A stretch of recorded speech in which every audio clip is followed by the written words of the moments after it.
Bayangkan sebuah negara besar tiba-tiba dinyatakan hilang dari peta dunia karena semua pemimpinnya ditangkap oleh tentara musuh secara brutal.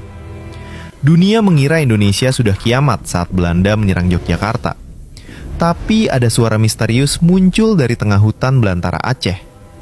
Tanpa kabel listrik dan gedung mewah, sebuah alat tua berhasil mempecundangi propaganda licik penjajah yang ingin menguasai kembali tanah air. Siapa sangka, nasib jutaan rakyat Indonesia dulu ditentukan oleh sebuah pemancar radio kecil yang disembunyikan di bawah pohon-pohon besar. Saat berita bohong tersebar luas di dunia internasional, hanya dari satu titik rahasia ini kebenaran tentang kemerdekaan kita disuarakan.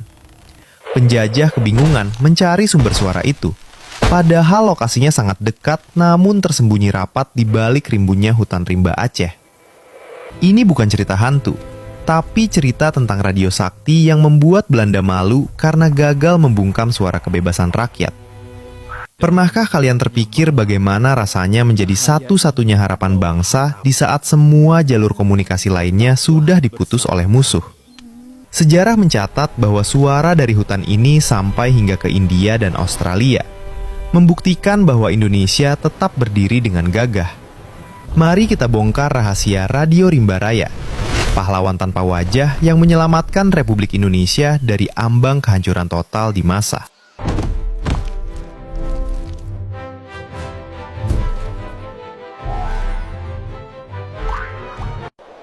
Sebelum kita lanjut, bayangkan dulu betapa mencekamnya situasi saat itu ketika semua media dikuasai penuh oleh pihak militer Belanda. Semua orang ketakutan karena informasi dipalsukan. Mereka bilang Indonesia sudah tidak ada lagi dan pemerintahannya telah menyerah tanpa syarat. Di tengah keputusasaan itu, para pejuang di Aceh tidak tinggal diam dan menyiapkan strategi cerdas menggunakan teknologi komunikasi jarak jauh. Mereka membawa alat-alat berat mendaki gunung hanya demi memastikan dunia tahu bahwa bendera merah putih masih berkibar dengan sangat berani.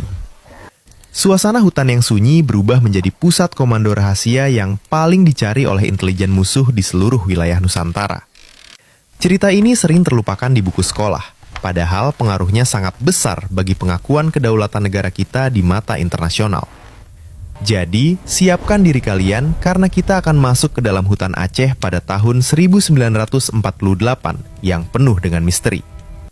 Pastikan kalian perhatikan baik-baik setiap detail mesin tua ini, karena disinilah mujizat diplomasi Indonesia dimulai dari bawah tanah. Tidak ada yang menyangka bahwa kekuatan suara bisa lebih mematikan daripada peluru meriam yang ditembakkan oleh kapal perang musuh.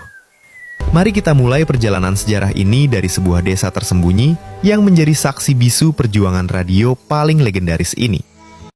Radio Rimba Raya berlokasi di dataran tinggi Gayo, tepatnya di Kabupaten Bener Meriah, Aceh, sebuah tempat yang sangat dingin. Lokasinya dipilih karena medannya yang sangat sulit dijangkau oleh kendaraan militer Belanda, sehingga aman untuk menyembunyikan peralatan pemancar radio. Di sana, para pejuang membangun sebuah stasiun darurat yang dibangun dengan bahan-bahan sederhana, namun memiliki fungsi yang sangat luar biasa. Meskipun berada di tengah rimba, mereka berhasil menghubungkan Indonesia dengan dunia luar lewat gelombang pendek yang menembus batas-batas negara. Inilah satu-satunya radio yang menyiarkan berita kemenangan kita saat stasiun radio lain di Jawa sudah berhasil dibungkam oleh musuh. Suara dari sini menjadi bukti sahih bagi delegasi Indonesia di PBB bahwa Republik Indonesia masih ada dan terus berjuang. Tempat ini sekarang menjadi monumen bersejarah. Namun dulu, ia adalah jantung pertahanan informasi yang paling vital bagi bangsa kita. Bayangkan udara dingin pegunungan bercampur dengan ketegangan setiap kali sang penyiar mulai membacakan teks berita dalam beberapa bahasa asing. Disinilah semangat juang rakyat Aceh bersatu dengan teknologi untuk melawan narasi bohong yang disebarkan oleh pihak penjajah Belanda. Mari kita lihat lebih dalam bagaimana asal-usul alat ini bisa sampai ke tengah hutan belantara Aceh yang sangat lebat. Mesin radio ini sebenarnya dibeli dari Singapura oleh para pejuang Aceh menggunakan hasil sumbangan emas dari rakyat Aceh sendiri. Rakyat Aceh yang sangat dermawan rela memberikan harta benda mereka demi membeli alat komunikasi yang dianggap sangat penting saat itu.